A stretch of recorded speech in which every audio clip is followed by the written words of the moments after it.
There are no 7 acting tips to acting. Stop falling for that shit, all right? It's like me giving you 7 acting tips to become a brain surgeon.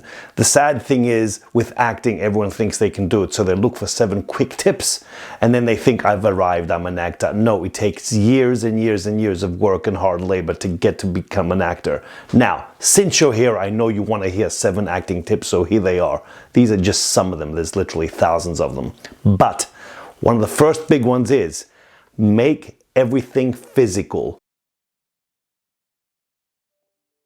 To sit there writing on your script, to make notes about your character, if you don't actually do them and have them in the body, if you don't walk around as your character, if you don't do the actions and ideas that you have on paper, then they're just on paper. You need to do them in the body. Acting is physical by default. So start moving your chair. Get off your ass, get off your chair, make a space.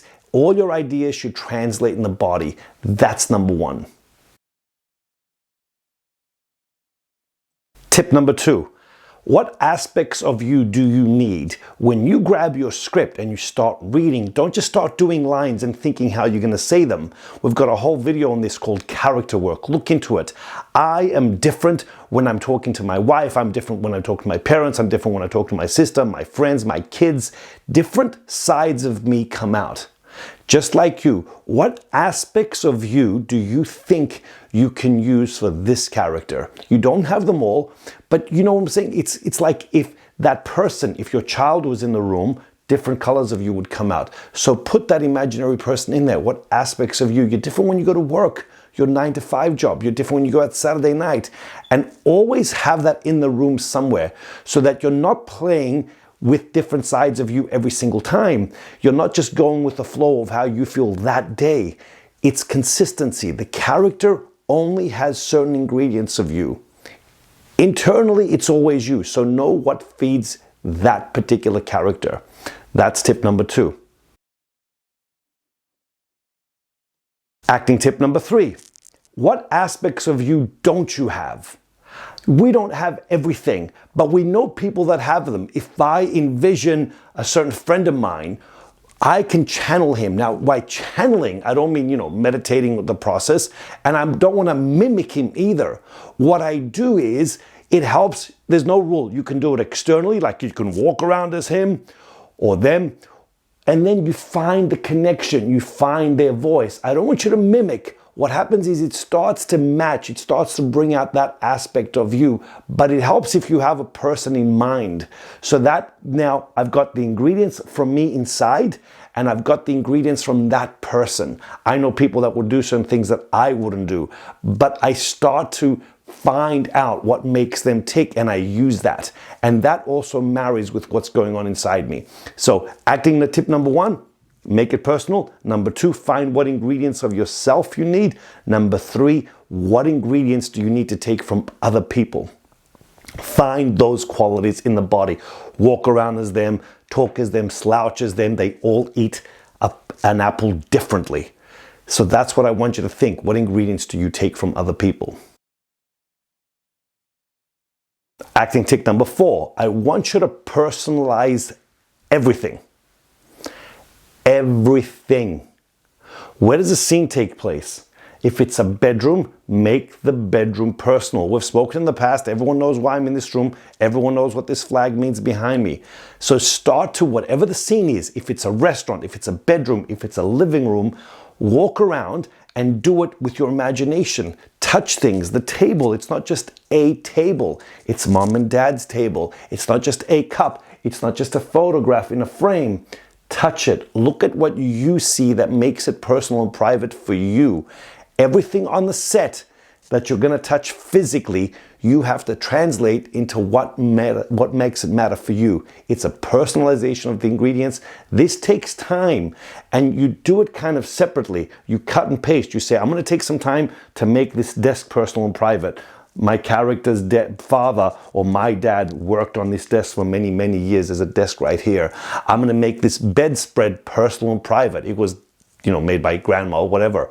Touch the material. Don't just think, don't write them in your script. Touch it. Make the floor personal. Make the light switch personal and private. Look outside. It's your yard. vis-a-vis the character's yard, but you're seeing your yard, what feeds you. So everything around you is personal and private. Acting tip number 5. I want you to learn the lines in place. Don't learn them sitting on your desk. Don't learn them lying on the couch. Don't learn them off the page. If it takes place in a forest, walk around and imagine you're in a forest every single time. Don't just run lines. Find the lines in the forest. If it takes place in the bedroom, be in the bedroom. If it takes place in a restaurant, be in the restaurant. That way the lines will be fed by what you're creating. Don't learn lines off the page. Learn them from the setting of the scene. Massive difference. Acting tip number 6. Dress for the character every single time. When you go out Saturday night, you dress differently. When you go to your day job, you dress differently. When you come home, you change your clothes. You get into your casual clothes. Don't just do it when you're performing, because then what's going to happen is there's going to be a separation. There's going to be a distance between the way you say the lines, between what feeds it.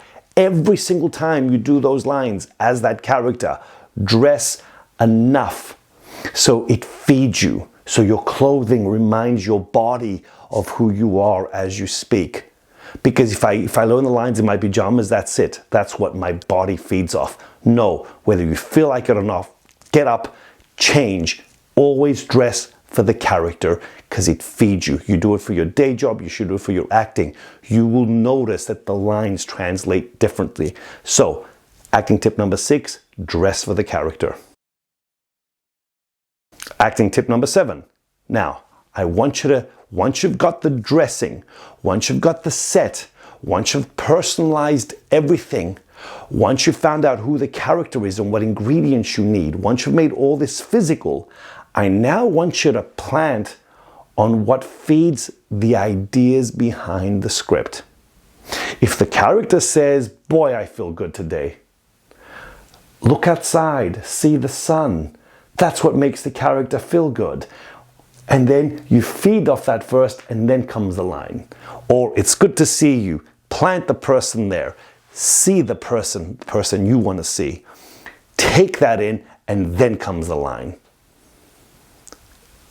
It's good to be here. This is the room. Take in the room. The triggers are planted on the set. The triggers are here.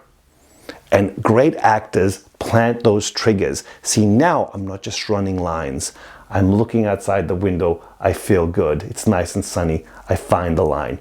I might forget the line, but I see the person that I want and I go, hey man, it's good to see you. It's right there. I see them. So find the triggers behind the lines. What makes you open your mouth? Every time someone does a monologue for me in class, I say to them, why'd you open your mouth? From the first line, they go, well, I don't know. No, there was something the character saw, and that's what made them open the mouth. Because usually people go from 0, open the mouth, then they act. No, before they open the mouth, they're in a place. They see something. There's a memory. They touch a photograph which reminds them of something, tragic or otherwise, and then they open the mouth. What are the triggers behind the lines? These are 7 quick acting tips if you must. Okay, take them all, make them physical, become an actor, not an acting student. I'll see you all in class. Take care.